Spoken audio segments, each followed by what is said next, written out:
नमस्कार, स्वागत है आप सभी का तोमर एकेडमी के यूट्यूब चैनल पर। मैं आर.एस. तोमर आप सभी का एकेडमी के यूट्यूब चैनल पर बहुत-बहुत स्वागत करता हूं। उत्तराखंड एसआई 2026 को ध्यान में रखते हुए previous year paper 2025 Uttarakhand SI वो हम सॉल्व कर रहे हैं ताकि हमें पैटर्न का पता चले और प्रश्न का जो लेवल है वो पता चले और ये पता चले कि कौन-कौन से चैप्टर हमको पढ़ने हैं और किस टाइप के प्रश्न जो है पूछे जाते हैं। तो 2025 में जो उत्तराखंड एसआई की भर्ती हुई थी वो पेपर हम सॉल्व कर रहे हैं। तो बच्चों देखिए आप किस तरह के प्रश्न पूछे जाते हैं और किस टाइप के कौन कौन से चैप्टर इंपॉर्टेंट है। तो हमने पाँच छः क्लास से हमने कर दी है। आज जो है उसकी आगे बढ़ते हैं। कितने हम मैथ्स वाला जो पोर्शन है वो मैं सॉल्व करा रहा हूँ। ठीक है, तो जहाँ तक हमने कर दिया है तो उससे हम जो है आगे आज बढ़ेंगे। ठीक है, तो जो पहली बार क्लास को देख रहे हो तो इससे पहले वाली जो मैंने क्लास कराई है, इससे पहले वाले जो प्रश्न कराए हैं उसको भी आप जरूर देखें ताकि आपको जो पूरा पेपर है, पूरी पेपर में जो मैथ्स पूछी जाती है आपको जो है सारा कुछ कवर करना है। ठीक है, तो सारे चैप्टर आप देखेंगे कौन कौन से चैप्टर जो है इंपॉर्टेंट है, कौन कौन से आपने पढ़ने हैं, किस टाइप के प्रश्न जो है पूछे जाते हैं। तो आइए बच्चों यहाँ से आज आगे बढ़ते हैं। जहाँ तक हमने कर दिया था तो वहाँ से आगे बढ़ते हैं। ठीक है, खूब मेहनत करिए और जो प्रीवियस ईयर है ये आप खूब लगाइए। पूरा पेपर जो है आपने सॉल्व करना है। तो आइए बच्चों आगे बढ़ते हैं। जहाँ तक हमने कर दिया है वहाँ से बढ़ते हैं आगे।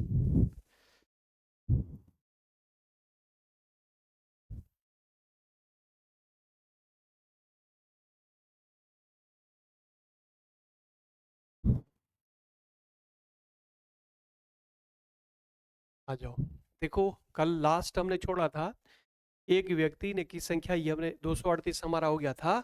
आज हमारा है ये क्वेश्चन है 239, 239 क्वेश्चन है। ठीक है, इसको एक बार में पढ़ देता हूँ। यहाँ पर क्या कह रहे हैं देखना ध्यान से देखो। एक गांव में 40% लोग गणित को पसंद करते हैं और 65% लोग जीव विज्ञान को पसंद करते हैं तथा 25% लोग गणित को व जीव विज्ञान दोनों को पसंद करते हैं। ठीक है, 25% लोग जो है दोनों को पसंद करते हैं। ठीक है, दोनों पसंद करते हैं। तो गणित और जीव विज्ञान दोनों को पसंद नहीं करने वाले लोगों का परसेंट पूछ रहे हैं कि बताओ कितने परसेंट लोग ऐसे हैं जो गणित को पसंद नहीं करते हैं, ऐसा कह रहे हैं।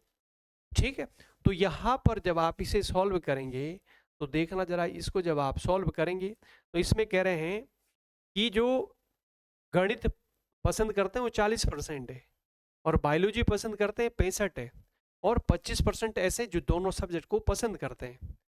तो हम देखेंगे यहाँ पर वेन डायग्राम सूत्र से हम इसको सॉल्व करें। देखो यहाँ पर कि कम से कम एक विषय पसंद करने वाले लोग, देखो कम से कम एक विषय जो पसंद कर रहे हैं हम, देखो मैथ्स यूनियन बायोलॉजी। ठीक है, कम से कम एक विषय पसंद करने वाले लोग। तो यहाँ पर देखो M maths plus biology minus maths और बायोलॉजी जो दोनों पसंद कर रहे हैं। ठीक है, तो यहाँ पर देखना कि कम से कम एक विषय पसंद करने वाले लोग, वेन डायग्राम सूत्र से मैं इसको सॉल्व कर रहा हूँ।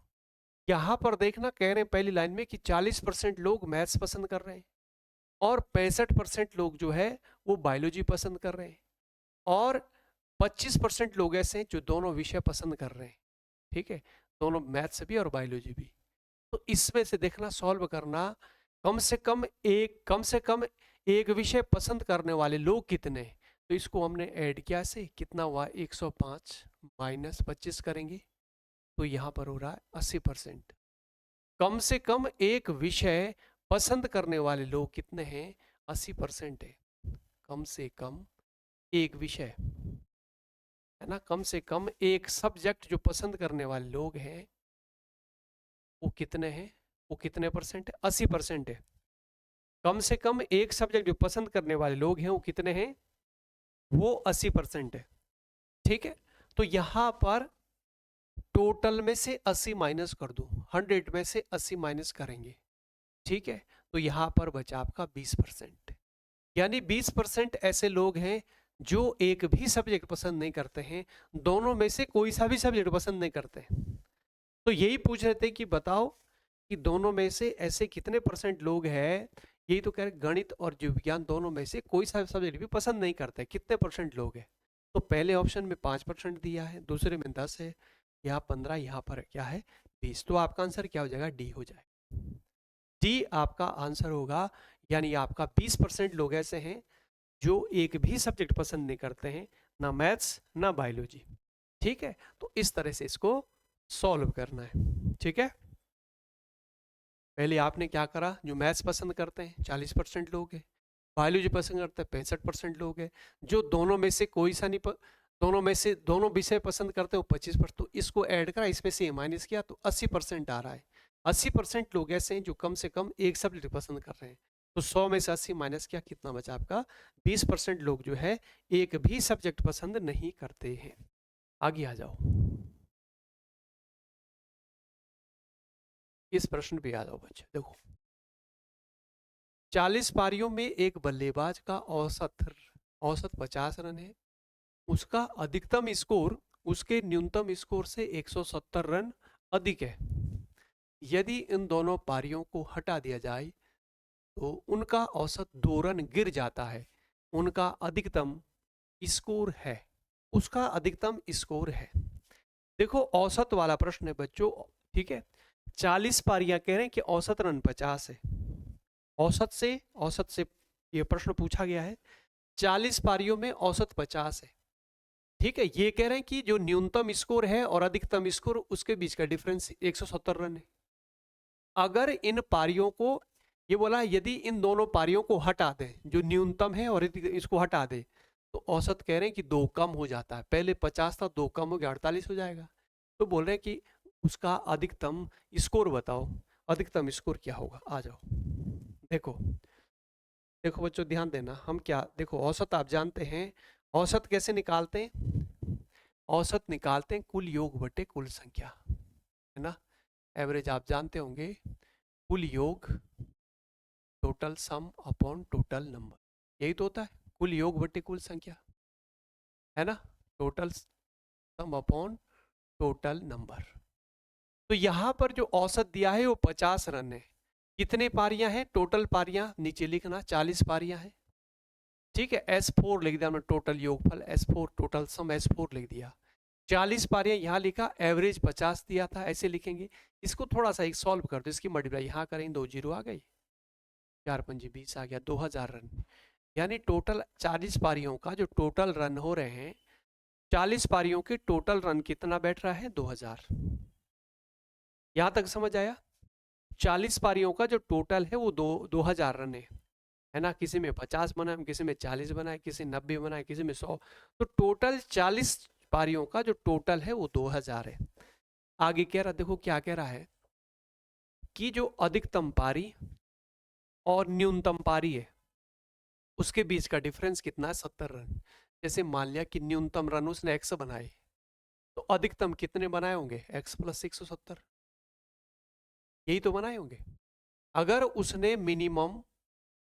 उसने कम से कम जो है क्या बनाया, x रन बनाए, तो उसने जो मैक्सिमम रन बनाए होंगे वो x प्लस 170, क्योंकि दोनों के बीच का जो डिफरेंस है वो कितना है, 170 रन का है।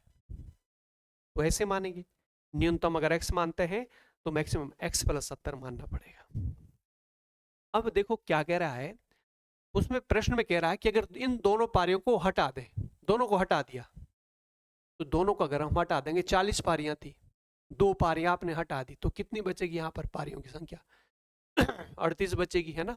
2 पारियां कह रहे हैं कि हटा दिए, 2 पारियां हटा दी, तो जो औसत है ये कह रहे हैं कि 2 कम हो जाता है। तो पहले 50 था औसत, अब कितना हो जाएगा, 2 कम कर दो 48, और पारियां भी दो पारियां हटा दी, पहले 40 पारियां तो 2 पारियां हटा दी तो 38 बचेगी।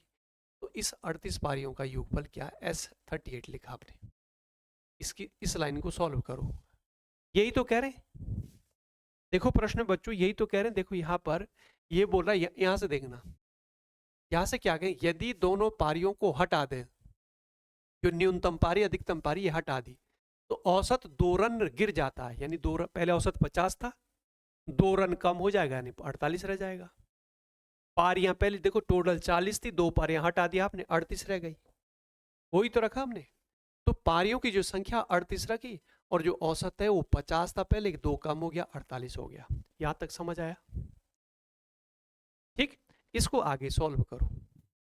इसको आगे हम क्या करेंगे, सॉल्व करेंगे, गुणा करना इसकी, मल्टीप्लाई कर दो 38 की और 48 की, और 38 की मल्टीप्लाई करेंगे।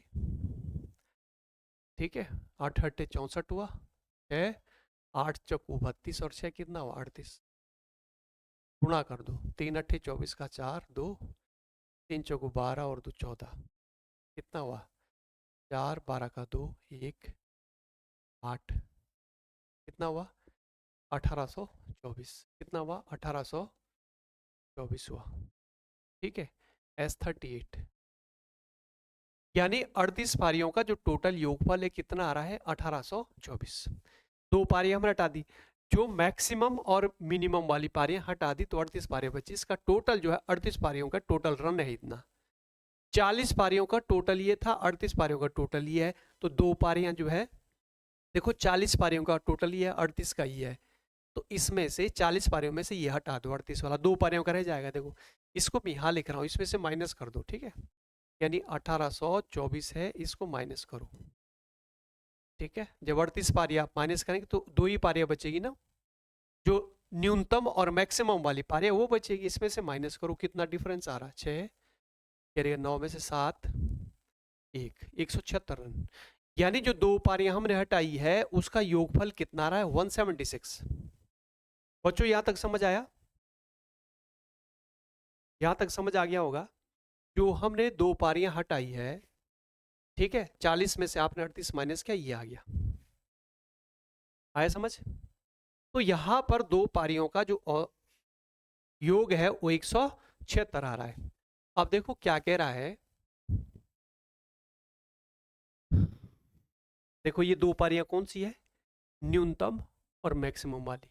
तो हम यहाँ पर क्या करें, इन 2 पारियों की जगह देखो न्यूनतम बनाए उसने x रन और मैक्सिमम बनाए x प्लस 170 रन, तो इसको उठा के ना यहाँ रख दो, इसमें रख देते हैं 2 पारियों का योग ना। देखो यहाँ पर एक तो न्यूनतम तो x है और मैक्सिमम x प्लस 170 है, बराबर कितना है 176 है ना, दोनों का, दोनों पारियों का जो योग है वो 176 है। x प्लस x कितना हुआ 2x हुआ, 170 इधर जाएगा माइनस होगा, 6 बचेगा, 2 से आप इसको डिवाइड करेंगे 3 आ गया, यानी x बराबर 3 रन। यानी जो न्यूनतम रन है उसके 3 रन बनाए, एक पारी में उसने 3 ही रन बनाए, एक पारी में उसने कितने रन बनाए थे, न्यूनतम जो है 3 रन आ रहे, और मैक्सिमम रन कितने हैं, यहाँ पर 3 रखा है ना, 3 रखेंगे ना, यहाँ x की जगह 3 रखो, और 170 ये है, 170 और 3 कितना हुआ 173।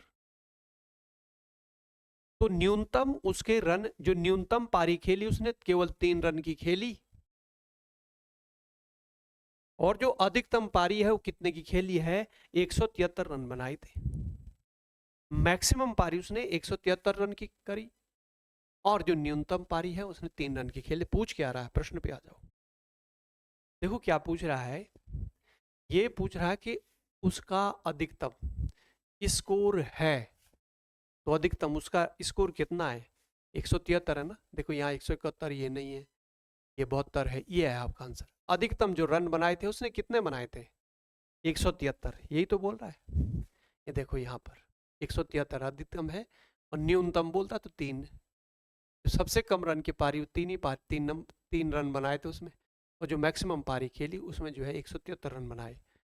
ठीक है, तो अधिकतम पारी जो है कितने रन की है 173, यही पूछ रहा, समझ आ गया होगा। तो इस तरह से हम प्रश्न को सॉल्व करेंगे।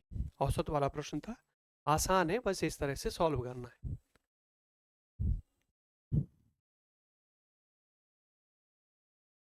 आ गया समझ? चलो आगे आ जाओ, अगले क्वेश्चन पे आ जाओ।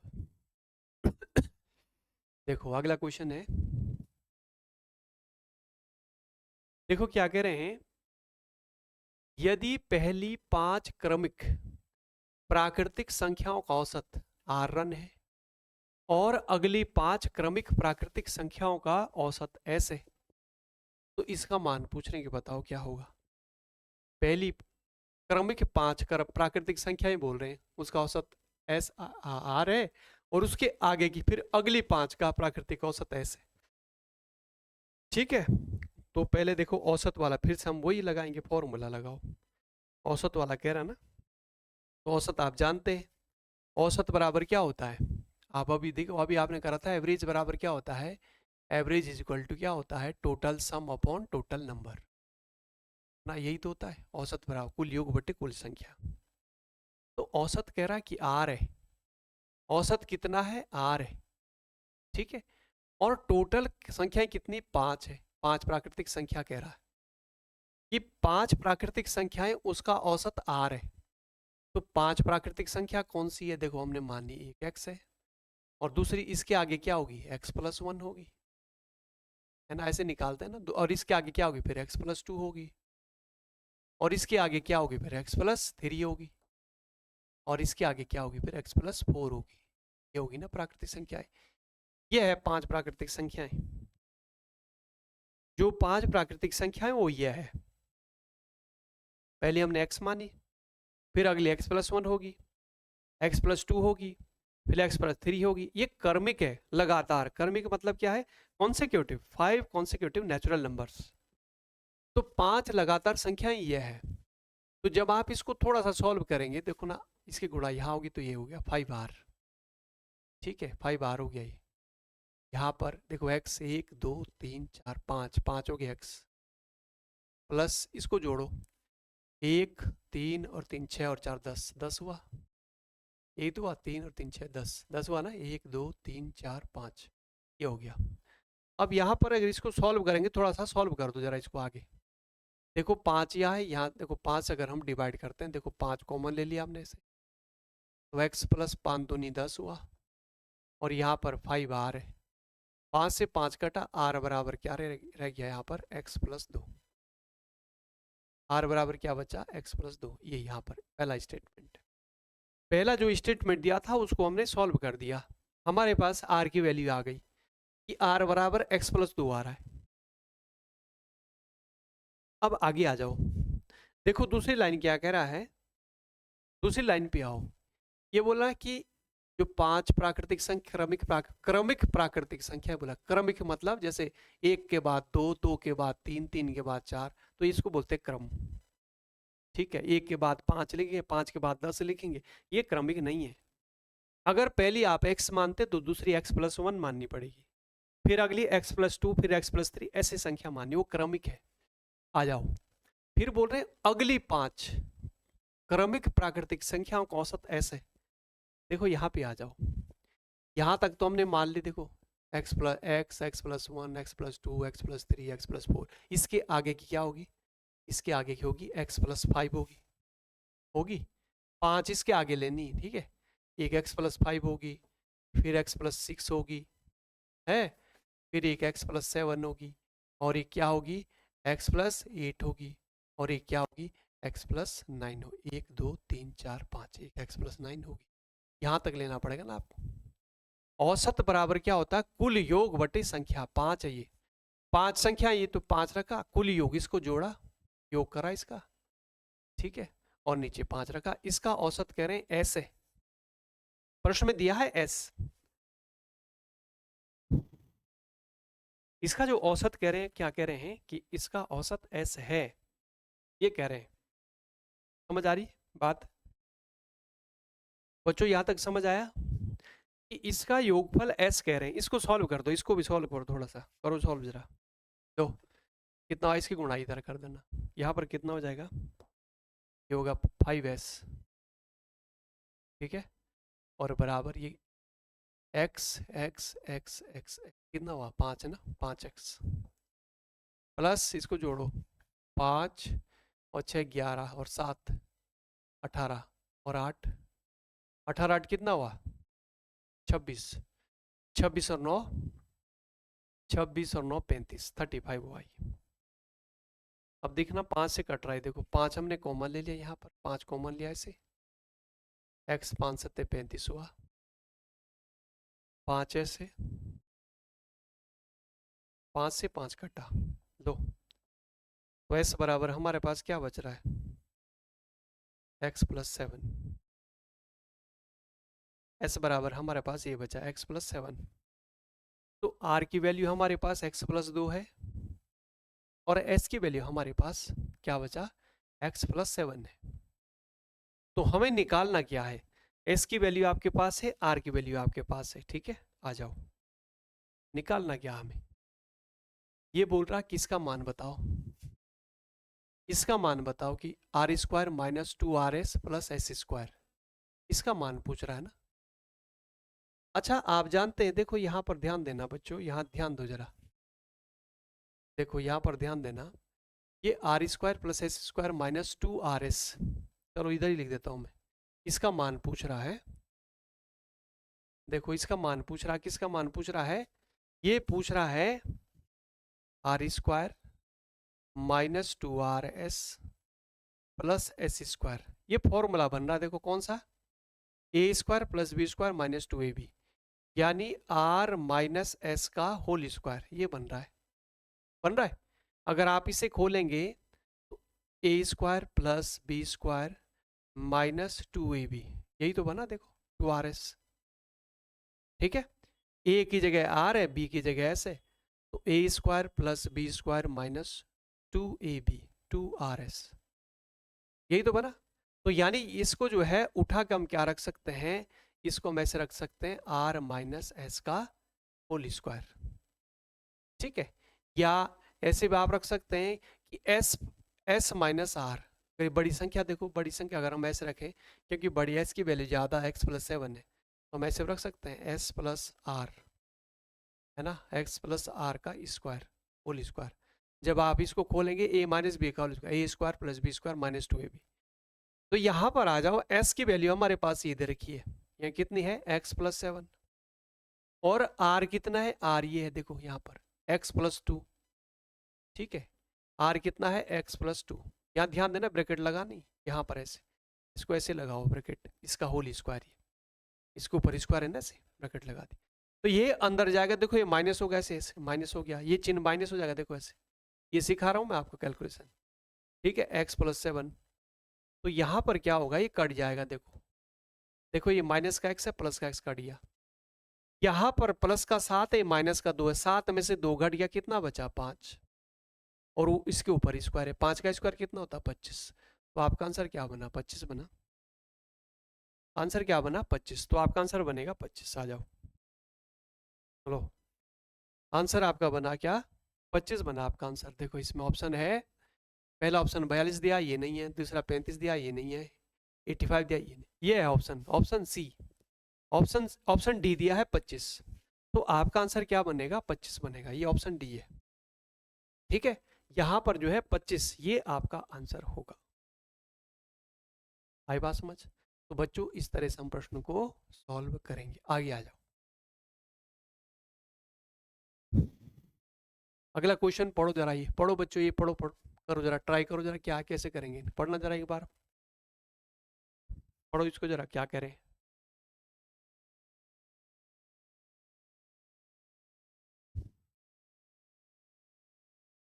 समरूप त्रिभुजों, समरूप मतलब एक ही रूप के, एक ही शक्ल के, एक ही जैसे, ठीक है, साइज अलग होगा लेकिन समरूप, देखने में एक जैसे। समरूप त्रिभुजों ABC और DEF का क्षेत्रफल कितना कितना है, एक त्रिभुज का 144, दूसरे का 81 वर्ग सेंटीमीटर है। यदि त्रिभुज ABC की सबसे लंबी भुजा 36 है, तो DEF की सबसे लंबी भुजा क्या होगी। क्षेत्रफल दिया दोनों का, एक की भुजा दीर्घ की सबसे लंबी भुजा, दूसरे की भुजा पूछ रहा है, ठीक है। तो क्षेत्रफल और भुजाओं में क्या रिलेशन होता है, देखो दो समरूप त्रिभुज है, ठीक है, ये आपके समरूप त्रिभुज है, ठीक है जी। अब इसमें कह रहे हैं कि एक का क्षेत्रफल कितना है, 144 स्क्वायर सेंटीमीटर है, और दूसरे का क्षेत्रफल कितना है, 81 सेंटीमीटर स्क्वायर है। इसकी जो भुजा है, सबसे लंबी भुजा मान लिया ये है 30, कितनी 36, इसकी भुजा पूछ रहा किसकी, क्या हमने मान लिया x है। तो बच्चों ये ध्यान रखना, जो समरूप त्रिभुज में जो क्षेत्रफल का अनुपात होता है ना, वो किसके बराबर होता है? जो इसकी संबंधित भुजा है, ठीक है, जो भुजा है, जो साइड है, उसके अनुपात के वर्ग के बराबर। इसकी जैसी एक भुजा आपकी देखो, इसकी जैसे जो भुजा है, जैसे माना एक ए है और दूसरी बी है, एक ए है दूसरी बी है, इसका जो वर्ग है इसके बराबर होगा। तो इसका क्षेत्रफल कितना है? 144 रखना है, इसे 144 बटे इसका क्षेत्रफल कितना है? 81। क्षेत्रफलों का अनुपात किसके बराबर है? जो इसकी भुजा है, जैसे ये सबसे लंबी भुजा है, ये मान लीजिए इसकी सबसे लंबी भुजा है, इसका जो वर्ग इसके बराबर होगा, ठीक है। इसका जो अनुपात है, इसका वर्ग इसके बराबर होता है। अब मुझे ये बताओ, अगर दो यहां से हटाएंगे तो इधर अंडर रूट लगेगा बच्चों, अगर दो हटाएंगे यहां से ही स्क्वायर में तो इधर अंडर रूट लगेगा, ऐसे देखो अंडर रूट हो जाएगा, ऐसे 144 बटे कितना होगा? 81। और यहां पर क्या होगा? 36 बटे एक्स। इसका वर्गमूल आएगा 12, इसका वर्गमूल 9, तो यहां पर कितना? 36 बटे एक्स हुआ। 12 से आपने 12 कम 12, 12 तिया 36, इसकी गुणा कर दी इधर, इसकी इधर, एक्स बराबर कितना हुआ? 9 तिया 27, कितना हुआ? 27। यानी ये भुजा जो है, ये भुजा पूछ रहा है, अगर इसकी एक सबसे लंबी भुजा 36 तो इसकी बताओ, इसकी भी तो इसकी क्या होगी? 27 होगी। क्या होगी? 27। तो ये आंसर आना चाहिए, आ जाओ, ठीक है। इसमें जो है देखना, ये देखो, एक का क्षेत्रफल ये था, दूसरे का ये है, तो ये बोले कि त्रिभुज एबीसी की सबसे लंबी भुजा 36 है, त्रिभुज डीईएफ की सबसे लंबी भुजा क्या होगी? तो हमारा क्या आ रहा था? 27 आ रहा। देखो यहाँ पर 20 दिया, यहाँ 27, ये आंसर बनेगा, ठीक है। तो यहाँ पर हमारा क्या बनेगा? 27 आंसर बनेगा। देखो ये 27 आई बात समझ? इसका जो है 20, बस ये याद रखना, दोनों का जो क्षेत्र, इसका क्षेत्रफल, इसका क्षेत्रफल, इसका जो अनुपात है किसके बराबर? इसकी भुजा और इसकी भुजा, इसका जो अनुपात उसका वर्ग के बराबर, ये रिलेशन होता है इसमें। दो को यहां से हटाओगे अंडर रूट लगेगा इधर, इसका वर्गमूल निकाला, 144 का 12, 81 का 9, 12 से आपने डिवाइड किया, ऐसे क्रॉस कर दिया, यहाँ पर आ गया आंसर आपका, ठीक है। तो इस तरह से हम प्रश्न को सॉल्व करते हैं, ठीक है बच्चों, ठीक है। तो इस तरह से हम प्रश्न को सॉल्व करेंगे। तो आज तो करते हैं इतना ही, फिर आगे करेंगे अगली क्लास में, ठीक है। तो जो बच्चे पहली बार देख रहे हो तो आप इसे जो है आप खुद भी करना है, अपने हाथ से एक बार जरूर करना, जैसे मैंने किया आप खुद करेंगे। जब तक आप खुद नहीं करोगे तब तक नहीं हो पाता, मैथ्स प्रैक्टिस मांगता है। एक बार समझ नहीं आया दूसरे बार करो, अगर एक दो बार में तीसरे बार करो, जब तक आपके समझ नहीं आए तब तक जो है देखो। और जहाँ पर आपको लगता तो वहाँ पर वीडियो को रोक करके देखो, कि वीडियो को रोक रोक करके देखो और अपनी प्रैक्टिस करो। तो जो पहली बार जो है चैनल पर आए हैं और पहली बार देख रहे हैं, तो आप इससे पहले वाली जो मैंने क्वेश्चन कराए उसको भी आप जरूर देखें। थोड़ा थोड़ा करके हम प्रश्न को सॉल्व कर रहे हैं, आराम से, बड़े आराम से मैं जो है प्रश्न को सॉल्व करा रहा हूँ। बहुत कोई स्पीड नहीं, कोई रफ्तार नहीं, ठीक है, ताकि आपकी समझ आए, आपके कॉन्सेप्ट बने। जब आपकी थोड़ी सी बेसिक बन जाएगा, ठीक है, तब हम थोड़ा सा जो है स्पीड बढ़ाएंगे, लेकिन अभी मैं बड़ी आराम से करा रहा हूँ, ठीक है। तो आपको मैथ्स आनी चाहिए, जो मैथ्स के कॉन्सेप्ट है वो सीखो, ठीक है। खूब लगाओ, एक बार समझ नहीं आ रहा दूसरी बार लगाओ, दूसरी बार नहीं तीसरी बार, तो खूब पेन घिसो, जितना आप पेन घिसेंगे, जितना ही प्रैक्टिस करेंगे, उतना ही जो है आपकी मैथ्स अच्छी होगी। मैथ्स प्रैक्टिस मांगता है। तो जो बच्चे पहली बार ये क्लास देख रहे हैं, इससे पहले वाली जो क्लास है उसको भी आप ज़रूर देखें, ठीक है। और चैनल को सब्सक्राइब कर दें, वीडियो को लाइक भी कर दें, और अपने दोस्तों में वीडियो को शेयर ज़रूर कर दें, ठीक है। तो आज तो इतना ही करते हैं, फिर अगली क्लास में मिलते हैं, तब तक के लिए जय हिंद, जय उत्तराखंड। धन्यवाद आप सभी का।